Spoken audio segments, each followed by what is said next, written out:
From the classrooms of your favorite male teachers at Solon Robinson Elementary School in the heart of Crown Point, it's The Monday Show, starring Mr. McBride and Mr. Shellhouse.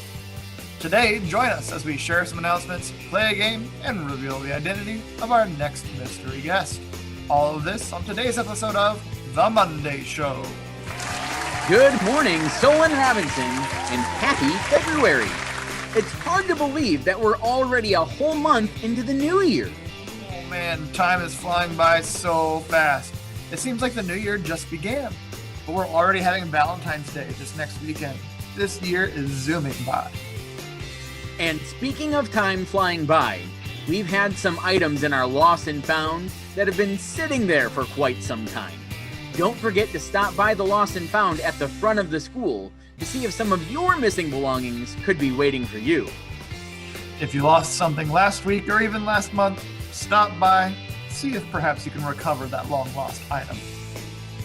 Last show, we asked you all to wear Solon spirit wear for our yearbook photographer that came to visit last Thursday, and you did not disappoint.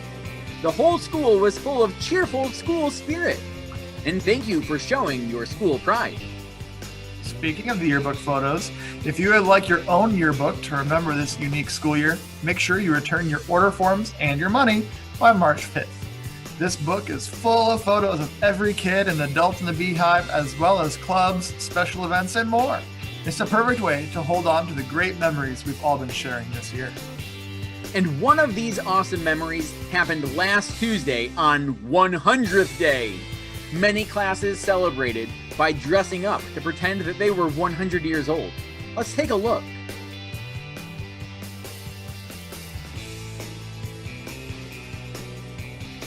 That is so much fun. I love 100th Day.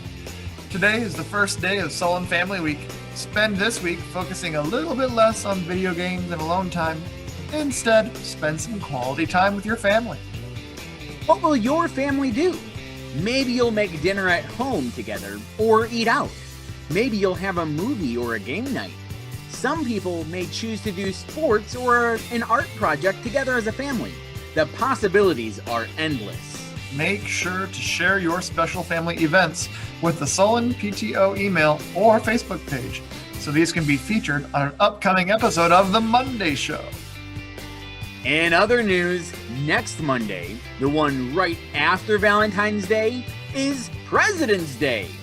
President's Day is when we celebrate the birthday of our very first president, George Washington. It's also a day that we celebrate other presidents that we've had in the last 244 years of being the United States of America. Being the president can't be easy. I sure am thankful for those who dedicate their lives to helping and leading our country.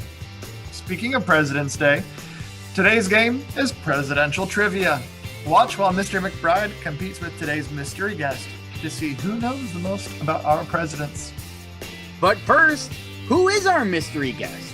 Here were the clues. Fact number 1, this mystery guest started college wanting a degree in music performance with their violin. And fact number 2, they once had a chance to swim with the sharks, and they even dove down into the water to touch one.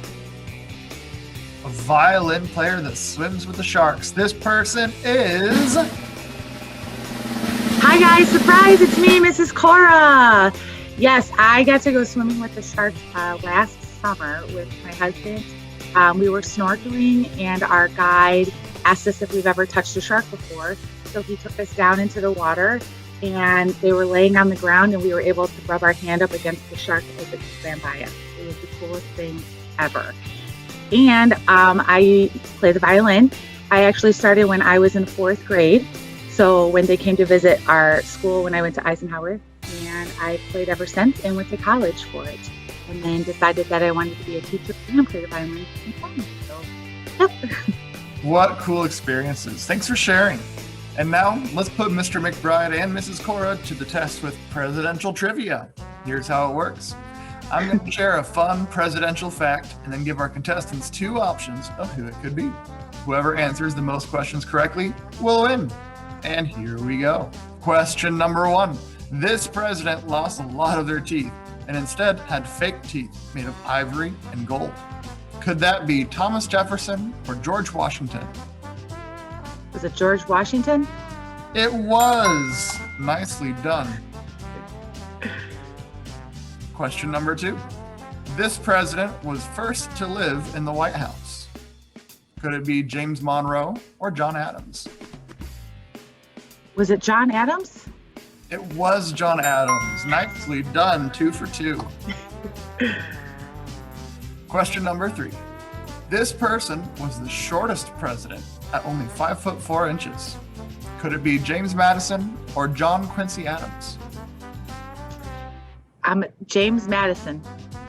3 for 3, Mrs. Cora. That was a good guess. Question number 4. This president was father to 15 children. 15 children. Could it be Martin Van Buren or John Tyler? John Tyler? 4 for 4. And you were worried about how you were going to do, Mrs. Cora. I know. Excellent. Doing great. Question number 5. This president had a pet goat. Could it be Millard Fillmore or William Henry Harrison? Oh, I remember. I know. I think I'll get it wrong. I think it was William Henry. What was it again? The options were Millard Fillmore or William Henry Harrison. William Henry Harrison. Correct again. Oh, I knew it was a William. You got it. Question number 6. There's 10, by the way, total. Oh, okay. Question number 6. This president was the first president to use a telephone, and his phone number was the number 1. Could this be Rutherford B. Hayes or Andrew Johnson? Andrew Johnson? Unfortunately, Rutherford B. Hayes. All That's right. okay. It's okay. 5 out of 6 so far is pretty excellent. That's better. Yeah. Number 7. This president once received a speeding ticket for riding too fast on his horse. Could it be Ulysses S. Grant or James Buchanan? James Buchanan. Ulysses S. Grant, actually. I lost my streak. All right, we'll keep on going. You might get it back. Oh, I hope so. Question number 8. This president could write with both hands at the same time and in 2 different languages at once. Would this be Chester A. Arthur or James Garfield? James Garfield? Correct again. Hey. Back on your streak. Let's see if you can keep it going for these 2 questions. Number 9. This president was an actor before they became president. Would that be Jimmy Carter or Ronald Reagan? Oh, I just read about this. It was Ronald Reagan, right? It was Ronald Yes. Reagan. Well done. And final question, number 10. This president was a teacher before they became a president. Could it be Gerald Ford or Lyndon B. Johnson? You think I would know this one? Gerald Ford. It was Lyndon B. Johnson. Darn it. I did not know that. Wow. Well done. We'll see how that matches up against Mr. McBride. All right, Mr. McBride, it is your turn for presidential trivia. Mrs. Cora did pretty well. She got 7 out of 10 questions correct. So, no pressure. Let's see if you can do it. Question number 1. This president lost a lot of their teeth and instead had fake teeth made of ivory and gold. Could it be Thomas Jefferson or George Washington? Let's see. I think this person might be George Washington. You are correct. Nicely done. All right, question number 2. This president was the first one to live in the White House. Could it be James Monroe or John Adams? Ooh, let's see. I know John Adams was the second president. I think I'll go with John Adams. You are correct. Mrs. Cora got both of these correct as well, so you're keeping up so far. All right, number 3. This person was the shortest president, only 5'4". Would this be James Madison or John Quincy Adams? Oh, boy.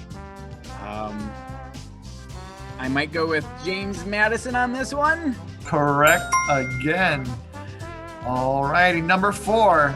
This president was father to 15 children. Could it be Martin Van Buren or John Tyler? Wow, 15 children. Martin Van Buren, or was it John Tyler? Correct. Those were the options. I will go with John Tyler. Correct again. All right, so far you and Mrs. Cora got all of these questions right. So they get harder from here? They do. They get a little tougher. All righty, here we go. Number 5. This president had a pet goat. Could that be Millard Fillmore or William Henry Harrison? Oh, I remember this story too. Let's go with William Henry Harrison. Correct. You got it. You and Mrs. Cora are still neck to neck, tied so far. Number 6. This president was the first president to use a telephone, and his phone number was the number 1. Could this be Rutherford B. Hayes or Andrew Johnson? Wow, I'm trying to think about when the telephone was invented and when they were in office. Let's go with Rutherford B. Hayes. You are correct, and you pull into the lead. Oh my goodness. Well, point. these questions are way harder than I would have ever imagined, Mr. Shellhaas. You're doing pretty well. You haven't gotten one wrong yet. Number 7. Here we go. This president once received a speeding ticket for riding too fast on his horse. Could this be Ulysses S. Grant or James Buchanan? Let's go with Ulysses S. Grant. You are correct. And you're ahead of Miss Cora by 2 points now. Oh boy. This is pretty close. Number 8. This president could write with both hands at the same time and in 2 different languages at once. Would this be Chester A. Arthur or James Garfield? Wow, I knew this and I didn't think of either of these. Chester A. Arthur on this one. Incorrect. Oh, no. James Garfield. You're only ahead by 1 point and you have 2 questions left. All right, number 9. This president was an actor before they became president. Would this be Jimmy Carter or Ronald Reagan? All right, I know this one. This is Ronald Reagan. You are correct. And last question. Question 10. This president was a teacher before they became president. Would that be Gerald Ford or Lyndon B. Johnson? Wow, that is really tough. Let's go with Gerald Ford. Mrs. Cora guessed Gerald Ford as well. And you Oh. were both incorrect. It was Lyndon B. Johnson. Really close. Congratulations to both of you. That sure was a lot of fun. Great job, both of you. Hey, Mr. McBride, what do we need to know about next show's mystery guest? Okay, well, here are the clues. Clue number 1. This person loves to scuba dive. They have even done it in 3 different countries. And clue number 2, if this person wasn't a teacher, they would probably become a chef because they love to cook. A scuba diving chef. We really do have some of the coolest people here at Soul and Robinson. Well, that's all we have for you today. Until next time, this is Mr. McBride And Mr. Shellhaus signing off of this week's episode of The Monday Show.